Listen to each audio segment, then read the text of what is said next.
The bad news is trial lawyers and others have figured out some workarounds with the help of district court elected judges that, not coincidentally, they're very involved in their finance committees on. So we need to improve that law, perfect that law, make sure we do everything we can to clean up the land, not just to create some huge windfall for trial lawyers and others, which often doesn't ever get spent cleaning up the land. And so I'll continue to be involved in that very important set of tort reform challenges.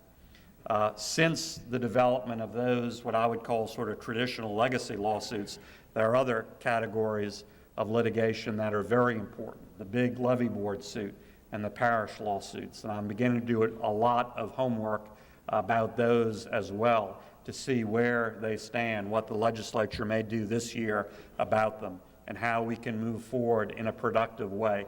Yes, to protect the public's interest. Of course, to work to clean up any contamination and to work against coastal erosion, but to make sure we don't just create a windfall for trial lawyers and worsen what is already a negative business climate in terms of the litigation environment. So I'll be very, very focused on that. And as I am, I really welcome your continuing thoughts and ideas and input. Where I am at the federal level, I battle tooth and nail every week, particularly as the top-ranking Republican on the Environment and Public Works Committee, to try to get government out the way. And government at the federal level increasingly is in the way. EPA, to some extent, Interior, et cetera. When you look at the numbers, you all know them far better than I do. It's a tale of two cities. It's a tale of two planets. Thank goodness a lot of this that we're talking about is on and under private land, and that's where all the activity and employment is, because federal government hasn't figured out how to overregulate that yet. Where the federal government does have far more authority, which is public land and offshore, completely different picture. A pittance of that level of activity, dramatically slower, far more hurdles, far more bureaucratic hurdles and costs. And so that tale of two cities, or tale of two planets, really says a lot about the role of the federal government and how it's largely negative right now. I mentioned my work trying to push back EPA, and they, as you know, have been attacking, in some instances, the core fundamental process at the heart of this amazing economic growth, hydraulic fracturing. The good news is that even the Obama administration and leaders in it have made generally positive comments about the soundness of that practice.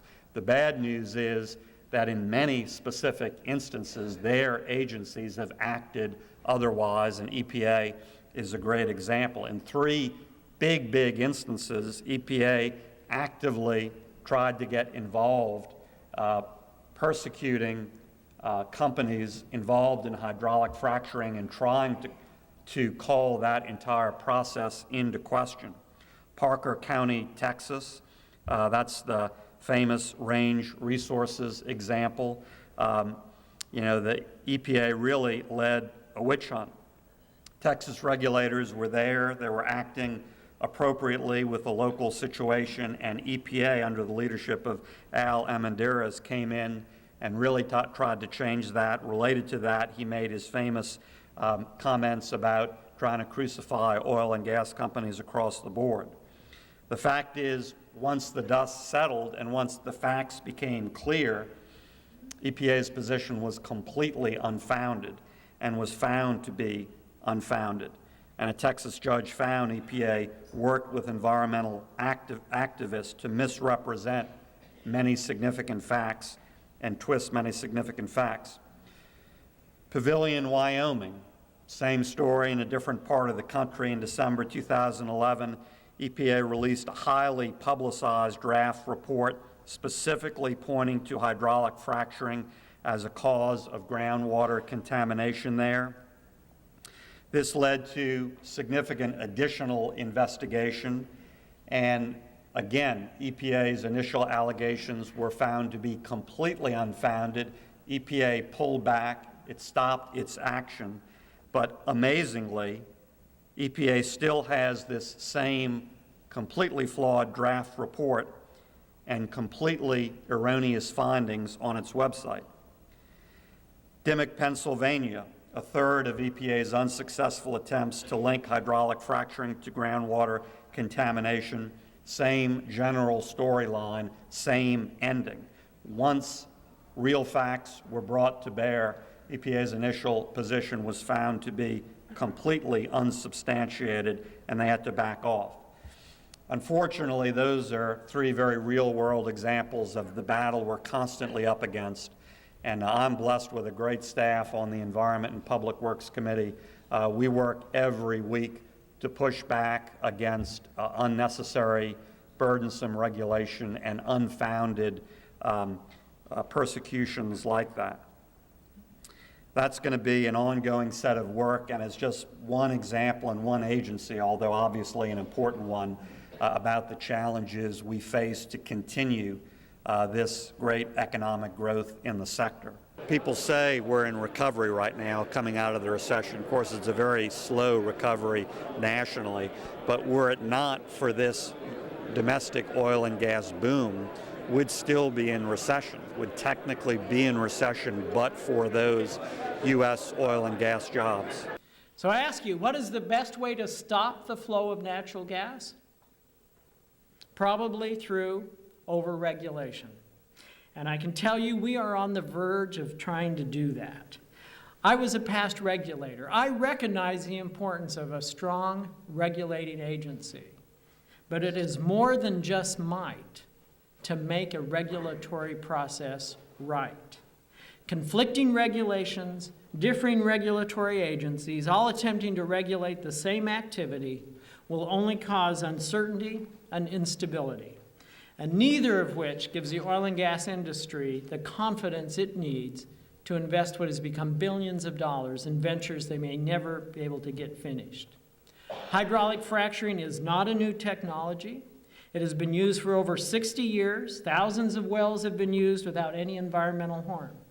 However, it does appear that both state and federal regulators are rushing in to fill the regulatory void that is perceived in dealing with hydraulic fracturing.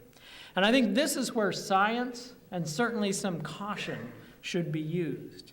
This is not a practice that needs multi-layers of regulation. State and federal regulators need to coordinate, talk to each other, look at the science, and communicate with each other, and avoid duplication of regulations, or something even worse, conflicting regulations for which we to deal with. You know, those groups that are opposed to any oil and gas development have actually focused in on hydraulic fracturing, and they've done it in a very successful way. Frankly, fracturing is the new F word. Sorry, yeah, in many cases. And I have an opportunity to talk to not only oil and gas groups, but often people who are not involved in oil and gas, who really know nothing about the oil and gas industry. And you know what the most often voiced concern to me, the most often concerned voice to me is? Hydraulic fracturing, even above spills. They may not know anything about the industry, but they've heard about hydraulic fracking. They know just within their hearts that it's bad. So we have some work to do there. Now, up until now, most of these groups have focused on onshore fracking. But until recently, I also saw some articles, particularly out of California, where now the focus is being turned to offshore use of fracking as well, even though the use of that practice is very, very limited so far offshore. Second, let's produce for the future. This is a chart that the Energy Information Administration puts out. It's predicting the energy sources for the United States in the year 2040. The traditional fuels, oil, natural gas, nuclear, coal, make up about 88% of those sources. Non-traditional, such as wind, biofuels, etc., make up about 12%. Now, I personally think that that percentage of the non-traditional fuels is actually going to be higher than 12%. But let's say it's 20%, which I think is higher than anyone I've seen make that prediction. That still means that 80% are traditional fuels. So what? So what does it mean? It really means that we should be developing all, let me underline, all sources of energy. Energy not only used to meet our needs, but I think energy that can be used throughout the world, both as a source of security as well as diplomacy as well. This is truly, we should be developing an all the above and an all the below energy policy. And in spite of the rhetoric, that is not the case in D.C. And remember, D.C. Wonderland. And here's an example. You hear a lot out of Washington at how great we are at producing oil and gas. Oh, you're right. We are great at producing oil and gas. But according to the Congressional Research Service, from 2007 to 2012, 96% of the oil produced in the United States was produced on state and private lands, not federal lands. Even federal lands in North Dakota have a significant lag behind the state and private lands in development. The latest figures out of the Department of the Interior show in 2013 there was a 7% increase on onshore development of production of oil, but that was largely led from the Fort Berthold Indian Reservation in North Dakota. It is still lagging behind state and federal lands. Oil production offshore in the Gulf of Mexico remained level in 2013, which is actually pretty good news, because production had actually dropped 23% since 2010. EIA predicts that oil production in the Gulf of Mexico will continue to grow by about 140,000 barrels next year, and about 210,000 barrels of oil per day in 2015. The gas side is a very different story. Gas production in the Gulf of Mexico fell 13% last year, and it fell 9% on federal onshore lands. So we have some work to do on the federal side of the equation. Step 3, recognize the importance of your industry. It is a major driver in the U.S. economy. It supports approximately 8% of the U.S. economy. It provides 9.8 million jobs and accounts for about 5.6% of the total U.S. employment. And employment in the oil and natural gas extraction grew more than 300,000 jobs from 2009 to 2011. That's a 64% increase. Now, you put that in contrast with the rest of the overall U.S. economy, which lost 1.1 million jobs during that same period of time. And many of these jobs, as you know, are well-paying, approximately paying 50% above the national average. And that's offshore production can be a part of this as well.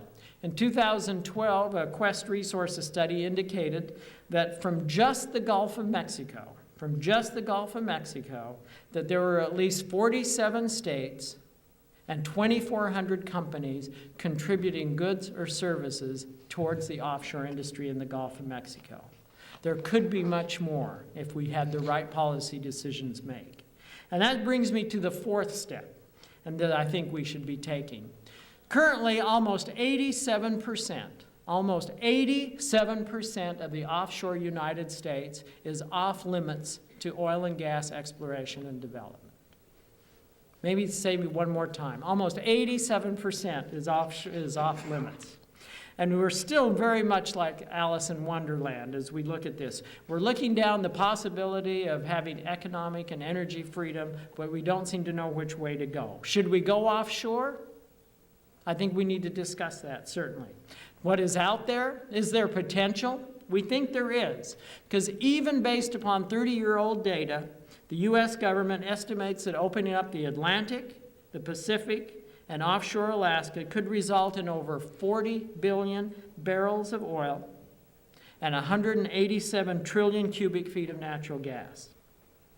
Gulf of Mexico right now provides about 20% of the oil and about 7 to 10% of our gas.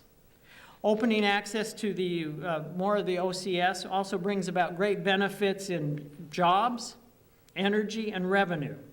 It's estimated if we opened up the OCS that the offshore industry would sustain 1.2 million jobs in the next 30 years and generate about $1.3 trillion in revenue. Tight federal budgets, sequestration, and cutbacks have been all the talk around Washington for the last couple of years. And certainly the energy industry, particularly the offshore energy industry, can help there as well. Because from 2001 through 2012, the oil and gas industry contributed well over $80 billion to the federal government through bonus bids, rents, royalties. New areas may be more of the same, but the fact is we just don't know because we haven't looked.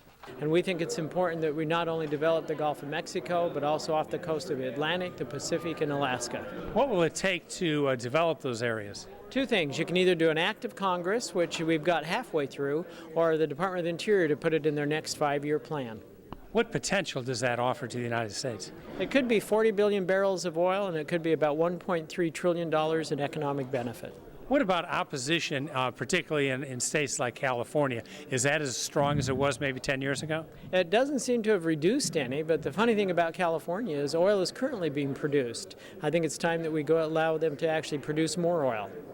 Another issue is the cost of compliance, which has risen dramatically in recent years. Inspection fees and overhead costs associated with programs that have been imposed on the operators are at peak levels. Actually, it's beyond where anybody would ever imagine. At the end of 2011, in Washington, there was an appropriations bill, and what got tacked on there at the 11th hour, right around Christmas time, was that the MMS and Bessie, which is now, could charge fees for inspections when they land on platforms and on rigs out offshore. So we went from paying no inspection fees, in essence, to, in 2012, paid $60 million as an industry for inspection fees of the MMS and Bessie landing on structures. And in 2013, it was $61 million. And this all came at an 11th hour addition to a bill passed in Washington, an appropriations bill. Much attention was brought to actual drilling permits post-Macondo. Those began flowing again, but what we see is that there are internal processes in Bessie that are slowing things down tremendously in terms of pipeline permits and a number of administrative processes that are just not functioning like they used to function. And for an industry that can move fast with relative ease, like the oil and gas business, these continued impediments just pile on and pile on. My point being that if you don't have that sort of critical mass of structures offshore, the cost and this overhead and the slowdown on the plans and permits and the whole overhead makes it very difficult to do business in the OCS. Then we have an additional overhead, for example, with the implementation of SIMS, Safety and Environmental Management System. That's what turned out to have the indications of being very good for safety, and everybody is all about safety, and I think the industry has a stellar record with safety. SIMS really turns out to be a 13-headed paperwork monster. On the positive side, it's exciting to see that the recent large acquisition activity in the Gulf of Mexico, the Fieldwood Apache transaction, the Energy 21 and EPL transaction, they really need to be applauded for that initiative, those type initiatives. Hopefully natural gas prices will kind of trend up and we'll get some additional activity on the Gulf.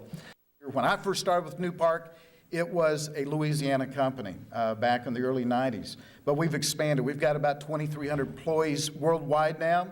Of that 2,300, probably around 1,200 or 1,300 here in the United States. And we've pretty consistently maintained a head count of about 250 employees here in Louisiana. So we've still maintained a pretty good presence here. Revenue-wise, just to give you an idea, and let's just talk about domestic United States revenues that we generate here. Probably 50% of our revenues most recently are coming out of the state of Texas. Louisiana is number 2 at about 12.5%. I guess probably our other top couple would be Pennsylvania, probably around 8%, Oklahoma at 4%, and then we're pretty much in all the other areas out there, wherever you guys are drilling and working, across the country outside of Louisiana. We're in those same areas. So that's kind of where our head count is, where our revenue is situated right now. And just coming here, just proud to see this crowd for LOGA today, watching the growth of this group since the early 90s. It's a phenomenal thing. The past few years, both the energy industry and the state have benefited from a responsible development of our natural resources. I think we're making a lot of progress, having some good times here with that production. Oil production's increased for 3 straight years in this state. That's the first time that's happened since the late 1960s. And though the market for natural gas led to a little bit of decrease in production of natural gas from the previous 2 years, it's the best that we've seen since the late 70s overall these last 3 years. The energy industry in Louisiana, y'all are responsible for producing 17% of the state general fund. And that's just on severance taxes, royalties, and leases. And all that funding is used to support education, health care, and many other critical services for the state of Louisiana. You're also responsible for numerous direct and indirect jobs and create household impacts of billions of dollars in economic impact. And I'm sure Secretary Morey is going to talk more about those impacts of this industry. And you do a lot of things that have led to the petrochemical renaissance and our economic renaissance by providing a cheap, dependable supply of natural gas that fuels that industry. And so this industry is very important, and I don't believe that people understand. To be frank with you, our agency as well as this industry has been under attack lately, and we all know that. And I don't think that people really understand the full importance of this industry, the public, or how difficult your jobs are. What you're doing out there to produce the fuel that this nation and this state needs is very difficult. You're drilling in situations with high pressure. You're handling lots of heavy equipment. Your people out there working with lots of things, and it's not an easy job. And we have to get across, what that means. When you go out and spend the millions of dollars with hydraulic fracturing, and you're dealing with deep wells, those wells cost millions and millions of dollars, and they don't come without risk. Just because you drill the well doesn't mean you're going to get a nickel back on it, and you all know that. And so we think we need to do a better job of getting that message across of the good things that this industry does and the way that things are done responsibly by this industry. And we're working on that within the department itself. What we're doing right now, I've got folks who are up in the Alexandria area within schools meeting with students. And we're talking about the things that this industry does and our department does. And making sure people know we're doing a grassroots effort there to do that. We're at conferences and festivals, and we're promoting what the industry does. I just left the environmental conference in Lafayette just a few moments ago and went through some of these things with the folks who are attending that conference. And everywhere we go, we're going to try to promote the positive impacts that this industry has and the positive things that are done. It's probably the biggest bill, that, or set of bills that we've actually got engaged and dealt with stakeholder groups are House Bills 712 and 713 with Representative Hunter Green, and deals with severance taxes. And you may have seen the legislative auditor basically highlighted that we pay interest on refunds having to do with severance taxes. The way the process works is you pay your severance taxes, you assemble the information related to the refund, and then you file for the refund.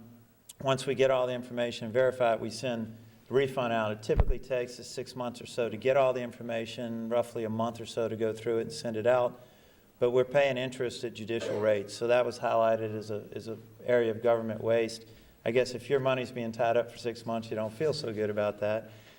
But the compromise, we're very close to a compromise. The LOGA leadership, the Briggs, have been very good about working with us on that.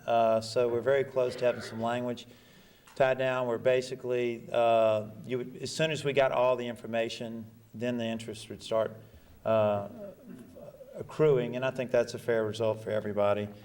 There's also a bill from Senator Martini, Senate Bill 314, it attempts to remove carriers of non-hazardous oil field waste from the definition of motor carrier for PSC regulation, Public Service Commission regulation.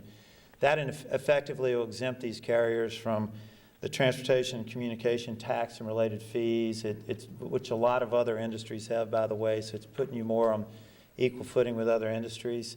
Emergency response, we continue to be a participant in the BP response. We have folks who are going out to do shoreline cleanup assessment with the Coast Guard and BP. We have folks in the incident command structure, and we also have folks who are involved with the NERDA process. Not as many folks as in the past years. I mean, it's coming up on the 4-year anniversary, but we still have we do have some staff who, that's their primary job, to work on those issues with BP.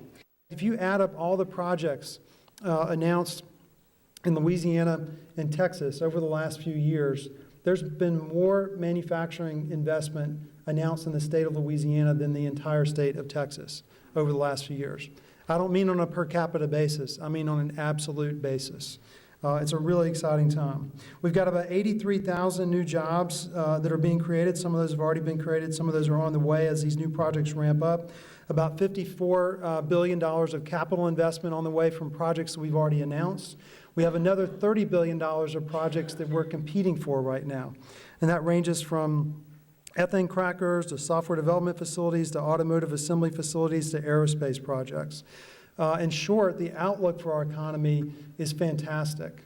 We're going to go from a situation in the last 6 years where, we were able to grow modestly when the country was shrinking, to the next few years where we're going to be growing at a really healthy rate in an absolute sense, both for us as well as in comparison to the country overall.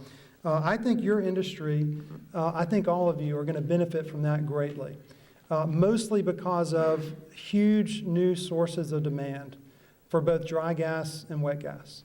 My message here today really is about the importance of the oil and gas industry to Louisiana. Energy has been one of Louisiana's most important industries for decades. It's responsible for about 30% of our entire economy. And when we look at the renaissance that's happening in manufacturing today in our state, and indeed across the country, it's being driven to a large extent by the advent of low, stable natural gas prices. This industry has been a huge part of delivering that. They're also going to be a big beneficiary of it as the petrochemical industry takes off, the LNG export projects take off. That's going to create a tremendous amount of additional demand for Louisiana-made natural gas. What is the future potential for more jobs in the oil and gas industry in Louisiana? Well, I definitely think we're going to see tens of thousands of new jobs in the oil and gas industry in Louisiana. Some of that will be the ultra-deepwater drilling activity in the Gulf of Mexico, which is really the most productive part in the world right now for ultra-deepwater. Onshore, I think the Haynesville Shale is going to make a big comeback once the big new sources of demand on the industrial side start getting kicked up over the next 2 or 3 years. That's going to be a very positive development. The Tuscaloosa Marine Shale is also a significant opportunity. And then just the energy industry in general on the downstream side, I think we're going to see some refinery expansions. We're seeing just a renaissance in the chemical sector. It's going to be an exciting time to be in Louisiana. The good news is the people that are attending this meeting, they understand and appreciate the value of the oil and gas industry, and I think the people of Louisiana appreciate. I mean, 1 in 6 people know somebody that works in the oil and gas industry. 15% of the state budget comes directly from severance tax royalties and dollars that are put in the budget. So, it's not a matter of people not appreciating the industry, because I think people do. I don't think that people understand the risk that the industry is facing right now because of our abusive legal climate, and the people that are here, they understand that, and we've just got to get that message out. If people have questions like more information, what should they do? Sure. For more information on the association, you can go to www.loga.la, and that'll give you information about our annual meeting, upcoming events of the association, and all of our efforts that we're fighting to push back against these abusive lawsuits.